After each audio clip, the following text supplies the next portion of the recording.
Welcome everyone. Myself Amit Maurya. Welcome to my new and amazing session. This is our second lecture of Unit First of the Technical Communication. Okay. Today's lecture, our first topic is characteristics features of language. चलिए हम देखते हैं कौन कौन से characteristics features हैं language के। इसमें हमारा फर्स्ट पॉइंट जो है क्या है, लैंग्वेज इज आर्टिफिशियल। जो हमारा लैंग्वेज है क्या है, आर्टिफिशियल है, मतलब मैन मेड है। ठीक है, जो हमारा लैंग्वेज है मैन मेड है, मैन के द्वारा बनाया गया है। Man has created language for his convenience to express his thoughts and experiences.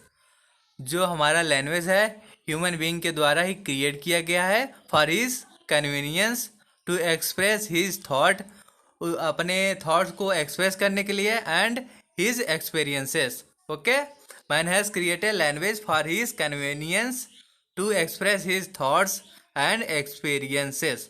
Okay, और second point is language is restricted. जो हमारा सेकेंड पॉइंट है क्या है, लैंग्वेज हमारा रेस्ट्रिक्टेड है। When we translate our thoughts into language, some meaning is lost in the process, so sometimes we feel unable to express our thoughts in words because all can not be explained through words sorry। देखिए इसमें क्या लिखा गया है, when we translate our thoughts into language। जब हम अपने thoughts को ट्रांसलेट करते हैं लैंग्वेज में, सब मीनिंग इज लॉस्ट, कुछ मीनिंग तो लॉस्ट हो जाती है, मतलब जो चीज़ें हम सोचते हैं वह पूरी तरीके से एक्सप्रेस नहीं कर पाते हैं। ठीक है, so some time we feel unable to express. कभी कभी हम अनेबल टू एक्सप्रेस फील करते हैं। ठीक है, जो चीज़ों को हम माइंड में अपने थिंक करते हैं, हम ऐसा कर देंगे वैसा कर देंगे, वो चीज़ें हम कभी कभी एक्सप्रेस नहीं कर पाते हैं अपनी लैंग्वेज में। ठीक है, our thought in words because all can not be explain through words. सभी चीज़ें हमारे वर्ड्स के थ्रू एक्सप्लेन नहीं की जा सकती है। इसका मतलब क्या हुआ, लैंग्वेज इज रेस्ट्रिक्टेड। जो हमारी लैंग्वेज है क्या है, रिस्ट्रिक्टेड है। Okay, our third point is language is arbitrary. जो हमारा थर्ड पॉइंट है क्या है, language is arbitrary. There is no direct relationship between a word and the idea और the object is represent. We cannot say why we name a piece of furniture with four legs as chair. It could have been something else. Okay, इसमें क्या बोल रहा है, language is arbitrary. There is no direct relationship between a word and the idea और the object it represent. ठीक है, कोई भी डायरेक्ट रिलेशनशिप नहीं है कि वर्ड और आइडियाज और object it represent. We can not say why we name a piece of furniture with four leg. मान लीजिए कि हमारा चेयर है, ठीक है, हम चेयर को क्यों नहीं बोलते हैं कि ए फर्नीचर विथ फोर लेग्स। उसको एक पार्टिकुलर नेम दिया गया है, चेयर, मतलब चेयर है जिसमें हम बैठते हैं। ठीक है, उसको एक पार्टिकुलर नेम दे दिया गया है कि जिसपे हम बैठते हैं उसका नाम चेयर है। ठीक है, हम ऐसा नहीं बोलते हैं कि furniture with a four leg, ऐसा बोलते हैं, नहीं बोलते हैं। ठीक है, so language is arbitrary, it could have been something else. Okay,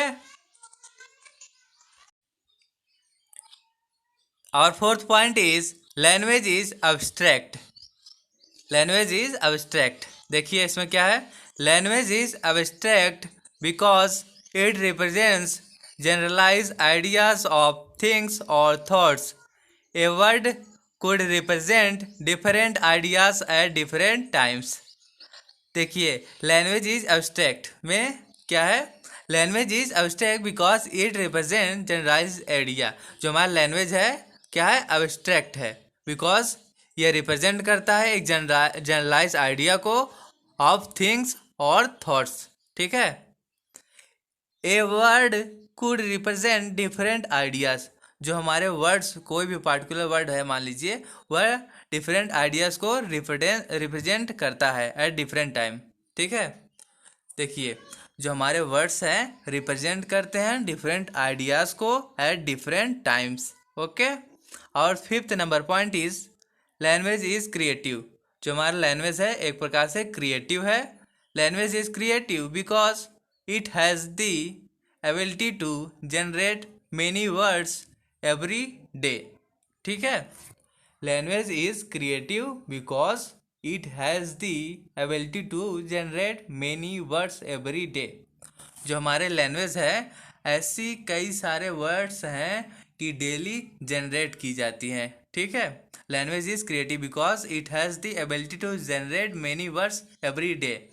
मान लीजिए कि हमारा कोरोना वायरस आया था। ठीक है, तो कोरोना वायरस आया, कोविड-19 आया, तो उसको कोविड-19 नाम कैसे रखा गया? मान लीजिए कि कोविड-19 नाम कैसे रखा गया, वही बताना है हमको।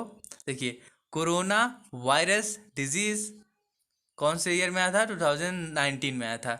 तो कोरोना का को ले लिए, वायरस का ले लिए, VI ले लिए, और 2019 का 19 ले लिए, तो कोविड-19 हो गया। तो एक वर्ड क्या हुआ? क्रिएट हुआ ना।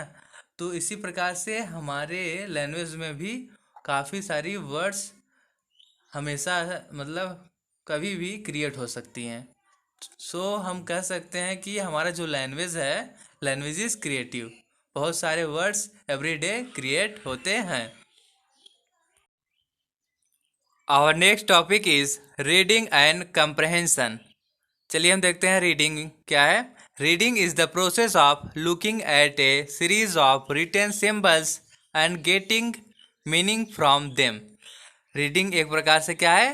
Reading is a process of looking at series of written symbols, ठीक है, and getting meaning from them.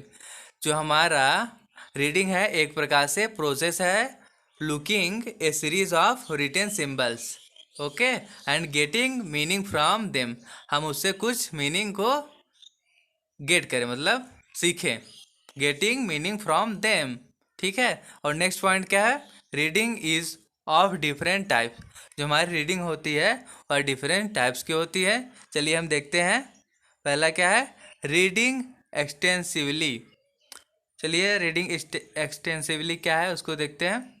For general understanding of subject. Reading extensively क्या है? For general understanding of subject.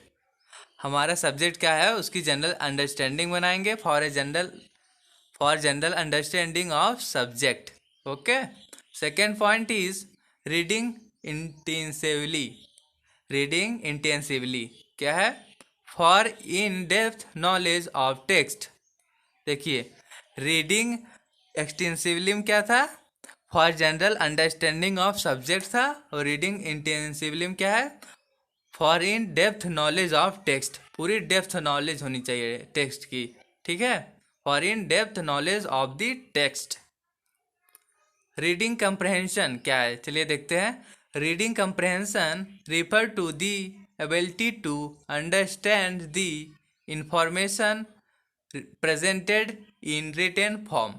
Reading comprehension क्या है? Reading comprehension refer to the ability to understand.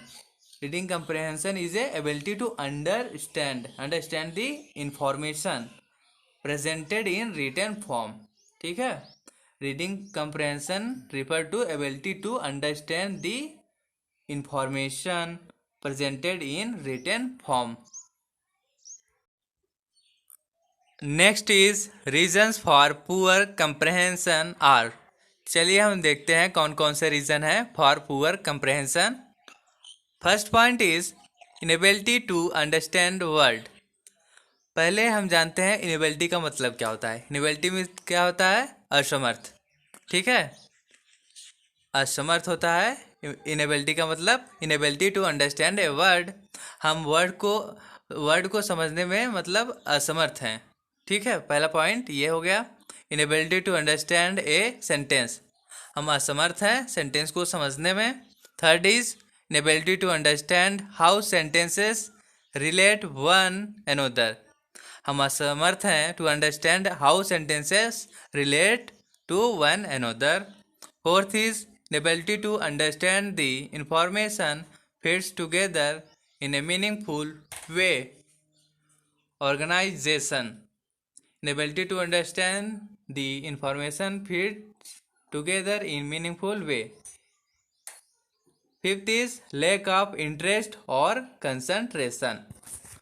Fifth point क्या है? Lack of interest और concentration. Our next topic is tips to improve comprehension skills. कौन कौन से टिप्स हैं to improve comprehension skill? चलिए हम देखते हैं. First point is read a variety of materials. Do not limit yourself to text books. First point क्या है? Read a variety of materials.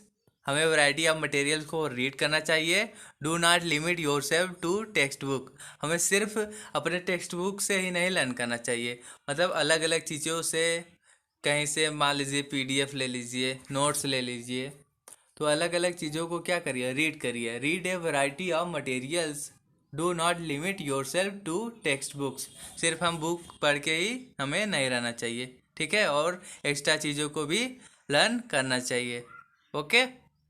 Second is read a fairly long portion of material. Try to read an entire section or chapter instead. Second point क्या है? Read a fairly long portion of material. हमें long portion of material को read करना चाहिए. And try to read an entire section. ठीक है, हमें try करके पूरे जो सेक्शन, इंटायर सेक्शन है, पूरी तरीके से रीड करना चाहिए, और चैप्टर इंस्टेड, ना कि बस चैप्टर को ही. Try to read an entire section or chapter instead. Third point is circle unknown or unfamiliar words or you read. Circle unknown or unfamiliar words as you read. हमें circle करना चाहिए जिन words के बारे में हमें नहीं पता है, ताकि हम सर्कल करें, फिर उसके बाद उसके मीनिंग्स को कहीं दूसरी जगह से लर्न करें कि उसका मतलब होता है क्या है. ठीक है. Circle unknown words. हमें अननोन वर्ड्स को सर्कल करना चाहिए जिसके बारे में हमें नहीं पता है, और उसके बारे में उसके मीनिंग्स को कहीं और से लर्न करना चाहिए. ठीक है. Fourth point is after reading recall as much of the information as possible. हमें रीड करने के बाद जो चीज़ें हम पढ़े हैं उसको रिकॉल करना चाहिए. ठीक है. Recall as much of information as possible. Fifth point is consider how interesting the subject matter is and how much you already known about the subject. Consider how interesting subject matter is and how much you already know about the subject. हमें समझना चाहिए कि हमारा subject कितना interesting है और कितना हम उसके बारे में पहले से ही जानते हैं. Consider how interesting the subject matter is and how much you already know about the subject. Okay. Sixth point is answer questions about the material after reading. हमें क्वेश्चंस के आंसर देने चाहिए आफ्टर रीडिंग ए text. Okay. हमें text को पढ़ने के बाद questions के आंसर भी करने चाहिए. These are the tips to improve our comprehension skills. Our next topic is technical writing. चलिए हम देखते हैं technical writing होता क्या है. Technical writing is a type of writing where the author is writing about a particular subject that requires direction, instruction और explanation. Technical writing is a type of writing. Technical writing जो है हमारा एक प्रकार से राइटिंग है where the author writing about particular subject, जहाँ पर ऑथर जो है हमारा किसी पार्टिकुलर सब्जेक्ट के बारे में राइट करता है, दैट रिक्वायर डायरेक्शन, जिसे किसी डायरेक्शन की आवश्यकता होती है, इंस्ट्रक्शन और एक्सप्लेनेशन की। ठीक है।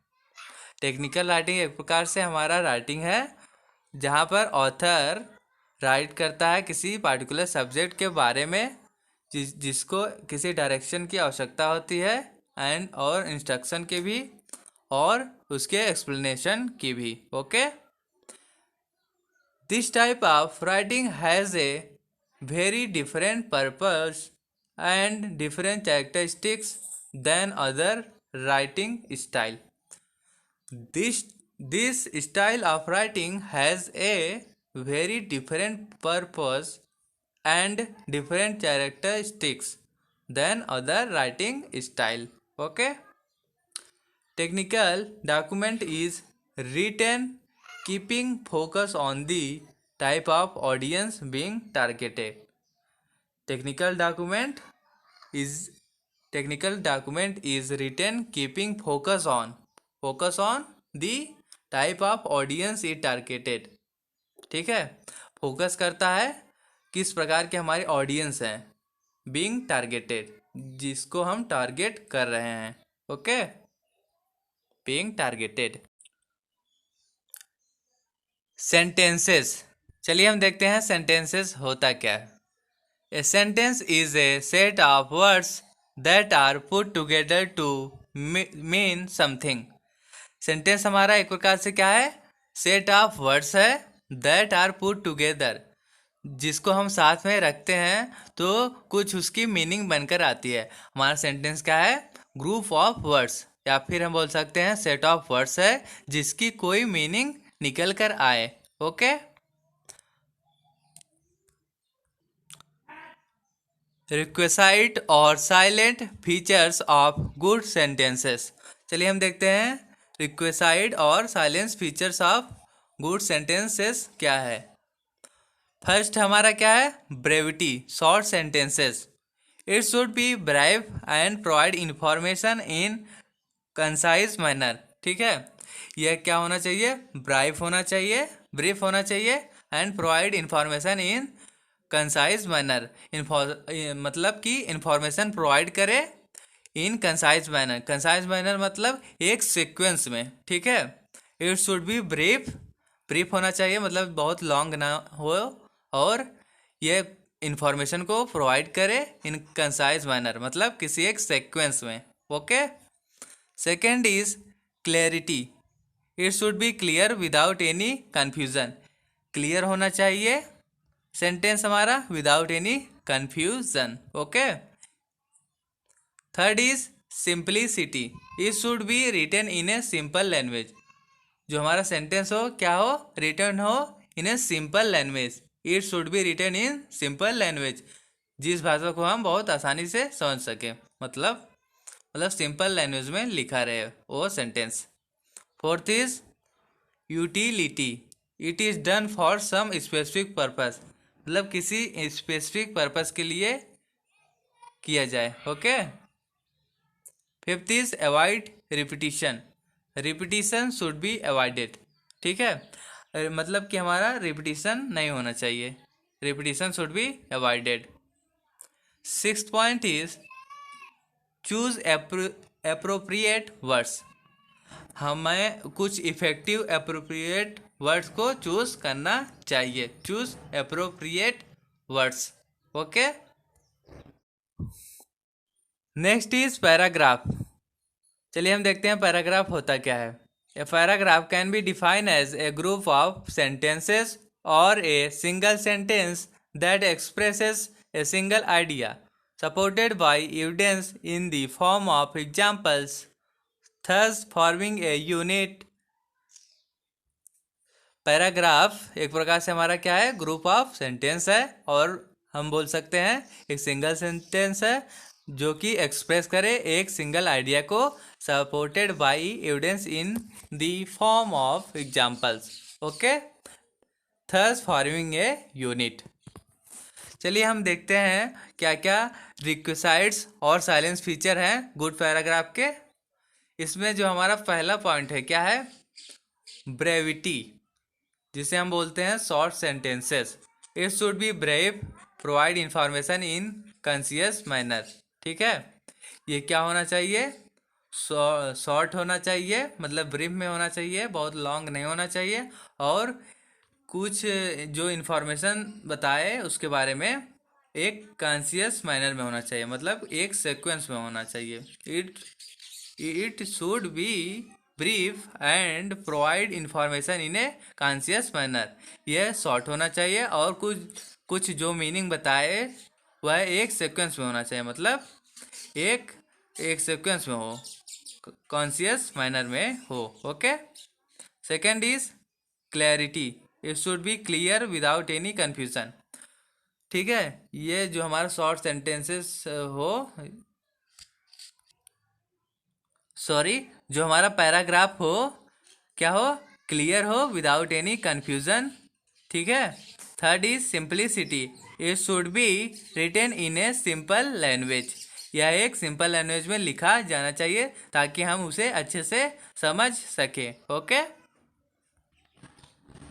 Third is simplicity, it should be written in a simple language. यह एक सिंपल लैंग्वेज में लिखा जाना चाहिए। ठीक है, जो हमारा पैराग्राफ हो एक सिंपल लैंग्वेज में लिखा जाना चाहिए। Fourth is utility, it is done for some specific purpose. किसी स्पेसिफिक पर्पस के लिए डन किया जाना चाहिए। Okay. Fifth is avoid repetition, repetition should be avoided. Repetition को हमें अवॉइड करना चाहिए। Sixth is informative, it should be use to give specific information. यह यूज़ किया जाना चाहिए to give some specific information. ठीक है। Seventh is use of active voice. Seventh point क्या हमारा, use of active voice. Active voice should be use as it is easy to understand. जो हमारा एक्टिव वॉइस रिटेन हो, active voice should be use जो किया जाए हमारा active voice, वह एक इजी टू अंडरस्टैंड, मतलब हमें समझने में आसानी हो। And emphasis is laid on the subject and not on the object. जो हमारा एम्फेसिस हो, लेड हो कहाँ पर, सब्जेक्ट पे, ना कि ऑब्जेक्ट पर। Eighth is choose appropriate words, हमें कुछ अप्रोप्रिएट वर्ड को चूज करना चाहिए, मतलब इफेक्टिव वर्ड्स को। ओके, जो कि मतलब अच्छे से बैठ सके उस प्लेस पे, appropriate words. Basic 3 sections of a paragraph. चलिए हम देखते हैं कौन कौन से 3 बेसिक सेक्शन होते हैं पैराग्राफ के।